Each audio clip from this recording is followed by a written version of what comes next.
ಸಾಮಾನ್ಯವನ್ನನ್ನು ಹೇಳ್ತೇನೆ ಕೇಳು.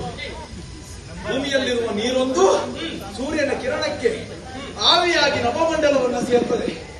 ಅದೇ ಸೇರಿದಂತಹ ನೀರು ಮೋಡವಾಗಿ, ಮೋಡವು ತಂಪಾಗಿ ಭೂಮಿಯನ್ನ ಸೇರುವ ಹಾಗೆ, ಮಳೆಯಾಗಿ ಭೂಮಿಯನ್ನ ಸೇರುವ ಹಾಗೆ ನೀನು ನನ್ನನ್ನ ಸೇರಿದವಳಲ್ವೇನೆ?